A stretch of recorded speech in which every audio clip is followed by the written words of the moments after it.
द्रोणाचार्य ने पांडवों को मिलिट्री आर्ट्स की ट्रेनिंग दी, कृष्ण ने अर्जुन को मेंटल और इमोशनल आर्ट्स की ट्रेनिंग दी। द्रोणाचार्य ने कौरवों और पांडवों को टेक्निक सिखाई, लेकिन कृष्ण ने अर्जुन को टेक्निक नहीं, कृष्ण ने अर्जुन को एटीट्यूड बिल्ड करना सिखाया। ये मानसिकता एक ऐसी चीज है जिस व्यक्ति की, देखिए अगर एनर्जी आपके जीवन में, इच्छा शक्ति, विल पावर अगर आपके जीवन में खत्म हो गया तो मैं आपको बता रहा हूं आपके जीवन में सब कुछ खत्म हो गया। अगर आपके पास जीवन में सब कुछ है लेकिन इच्छा शक्ति, वो जो positive powerful attitude of bounce back है, अगर वो चला गया तो सब चला गया। कृष्ण भी अर्जुन को कहते हैं उत्तिष्ठ उत्तिष्ठ अर्जुन उठो। द्रोणाचार्य ने प्रोफेशन के बारे में चर्चा किया, ऑक्यूपेशनल ड्यूटी, लेकिन कृष्ण ने कॉन्स्टिट्यूशनल ड्यूटी की चर्चा करी, प्रोफेशन नहीं परसुएशन, कि परसुएट कैसे करना है अपनी कॉन्स्टिट्यूशनल, आप वास्तव में हैं कौन, आपकी कॉन्स्टिट्यूशनल ड्यूटी क्या है। द्रोणाचार्य ने कौरव पांडवों को सिखाया what to do, where to do, when to do, how to do, why to do,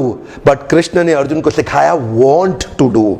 अगर आपको पता है क्या करना, क्यों करना, कब करना, कहां करना, कैसे करना, लेकिन करना नहीं है, इच्छा शक्ति नहीं है। एथलीट्स हैं दुनिया भर में, स्टूडेंट है जो पढ़ाई कर रहे हैं, उनको पता है आईएएस क्लियर करने के लिए क्या करना है, लेकिन करने की इच्छा शक्ति खत्म हो जाती है। मैं दोबारा आपको रिमाइंड करा रहा हूं, भगवत गीता एक पहला ऐसा मोटिवेशनल सेमिनार पृथ्वी के इतिहास में, कुरुक्षेत्र में 5200 साल पहले कृष्ण ने अर्जुन को दिया। इंडियन कॉन्स्टिट्यूशन, संविधान में कई अमेंडमेंट हो चुके हैं, भगवत गीता में आज तक कोई अमेंडमेंट नहीं हुआ। ध्यान रहे, सावधान, मैं फिर बता रहा हूं, नीचे कमेंट में धार्मिक चर्चा मत करिएगा मेरे साथ, यह किताब धार्मिक है ही नहीं, यह किताब है जो आपके लिए एक मोटिवेशनल मैनुअल है। नई तरह से भी तो देख सकते हैं आप मेरी इस बात को, जिसको मैंने देखा और मेरे जीवन में बहुत सफलता आई। आज जितने लीडरशिप प्रिंसिपल्स मैं टॉप कॉर्पोरेट्स को शेयर कर रहा हूं, आज best CEO coach in India का, best leadership trainer in Asia का जो अवार्ड हमें कंटिन्यूअस लगातार मिल रहे हैं, जगह जगह हमारे को अवार्ड सेरेमनीज में नॉमिनेट किया जा रहा है, उसका कारण है आज हम टाइमलेस विजडम पे बात कर रहे हैं। टाइमलेस का अर्थ क्या हुआ?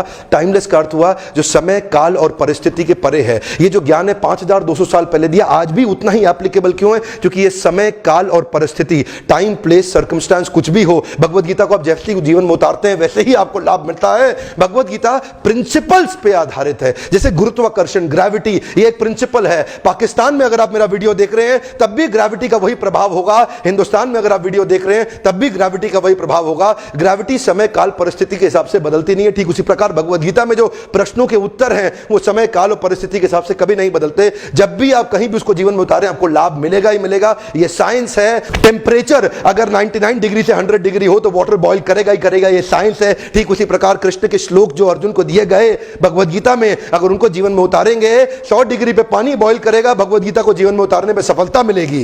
वैदिक काल और प्राचीन काल के जितने भी राजा महाराजा हुआ करते थे, अखंड भारत के सम्राट और पृथ्वी पे चक्रवर्ती सम्राट बन जाते थे, किसके आधार पे? इसी भगवत गीता के ज्ञान के प्रिंसिपल्स और सिद्धांतों के और वैल्यूज और इंटेग्रिटी के और कैरेक्टर के और मोरालिटी के गाइडेंस के आधार पर ही होते थे। आज मैं यही बताना चाहता हूं, देश विदेश में मैं जा रहा हूं, बड़े बड़े कॉर्पोरेट और लीडरशिप और टॉप सीईओ कोचिंग के प्रोग्राम्स करता हूं जहां पे उनको नहीं पता होता, लेकिन आज पब्लिकली बता रहा हूं, ये प्रिंसिपल्स मैंने भगवत गीता से तो लिए हैं। ये ब्लू ओशन स्ट्रैटेजी मैं भगवत गीता से डिस्कस करता हूं, और आज जितने बड़े कॉर्पोरेट्स हैं सही वही प्रिंसिपल उठा के सर्वम अपि माम पृथ्वीम सशिष्यात्, पूरे के पूरे पृथ्वी पे लोग उनको फॉलो करते थे, ऐसे महान राजाओं को। आज ठीक उसी प्रकार वही वैल्यूज को प्रैक्टिस करके कॉर्पोरेट वर्ल्ड भी हाईएस्ट मार्केट शेयर लेकर के डोमिनेंट मार्केट प्लेयर पूरी पृथ्वी पे बन सकते हैं। जितने बड़े बिजनेस लीडर्स हैं वो अपने मार्केट शेयर को गेन कर सकते हैं। आज युद्ध अस्त्र और शस्त्र का नहीं है, आज युद्ध मार्केट शेयर का है। कॉर्पोरेट वर्ल्ड के अंदर आज कंपटीशन, लड़ाई झगड़ा मार्केट शेयर का है, बिजनेस प्रपोजिशंस को लेकर के।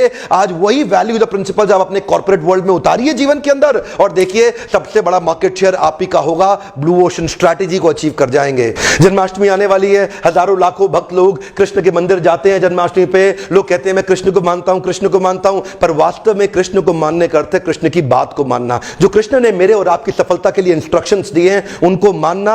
आपका जीवन, जैसे कि आप फ्रिज खरीदते हैं, मोबाइल खरीदते हैं, उसको एक मैनुअल के हिसाब से चलाएंगे तो फ्रिज और मोबाइल ठीक चलेगा। कार खरीदते हैं, उसको मैनुअल के हिसाब से चलाएंगे तो कार ठीक चलेगी। ठीक उसी प्रकार आपके जीवन जीवन का भी एक मैनुअल है जो भगवत गीता, ये जीवन जीने का तरीका बता रहा है। इसमें हिंदू मुसलमान तो बात कभी करी ही नहीं कृष्ण ने आज तक। मेरे क्लाइंट हैं, चावल के बहुत बड़े व्यापारी हैं, देश में उनका बहुत बड़ा ब्रांड है। मुझे बोलते हैं बिंद्रा जी, मेरे पिताजी लाहौर से गीता लेके आए थे, 1942 की गीता है, ये हम कपड़े में लपेट के रखते हैं। रोज सुबह मेरे दादाजी उठते थे, प्रणाम करते थे, दफ्तर जाते थे। बाद में उन्होंने मेरे पिताजी को दी, वो भी इसको प्रणाम करते थे, दफ्तर जाते थे। बाद में उन्होंने मुझे दी, मैं भी प्रणाम करता हूं, दफ्तर जाता हूं। अपने बेटे को दूंगा, वो भी प्रणाम करके ही दफ्तर जाएगा। मैंने उनसे पूछा, भाई साहब एक बात बताइए, पढ़ेगा कोई नहीं?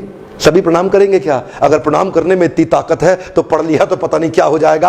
आज मैं यही मैसेज देना चाहता हूं दुनिया और देश के लोगों को कि खाली प्रणाम करने की किताब नहीं है, ये पढ़ के जीवन में उतारने की किताब है। मेरा आज आपसे गुजारिश है, इस छोटे से वीडियो को इस जन्माष्टमी से पहले सब लोगों को शेयर करें, ताकि वो लोग केवल कृष्ण के दर्शन ना करें, कृष्ण ने जो दर्शन दिया है इस किताब के थ्रू उसको अपने जीवन में उतारें। इसको बोलते हैं भगवत Gita as it is, Bhagavad Gita यथारूप। ये आपको ऑनलाइन भी फ्री मिल सकती है। आप रिसर्च करें गूगल पे, Bhagavad Gita as it is online free download PDF. नहीं तो आप जाएं बाहर से किताब को खरीदें, पढ़े जरूर। मैं जानता हूं फिर भी आप वीडियो देखेंगे, रिलिश करेंगे, आपको अच्छा लगेगा, लेकिन आप पढ़ेंगे नहीं। आप क्या बोलेंगे? जब उसकी इच्छा होगी तब पढ़ूंगा, जब उसका बुलावा आएगा तब जाऊंगा। एक बात बताएं, सिनेमा हॉल में जाते हैं, शराब पीने पब में जाते हैं, क्लब में जाते हैं, आपको सिनेमा हॉल का मालिक बुलावा देने आता है तब आप जाते हैं। जब आप गंदे काम कर रहे हैं तो आपको कोई बुलावा नहीं आता, अपने आप करते हैं। अच्छा काम करने के लिए बुलावे का इंतजार क्यों कर रहे हैं? कृष्ण बुलावा 5200 साल पहले दे चुके हैं। अब तो आपको उठना है और जीवन में उतारना है।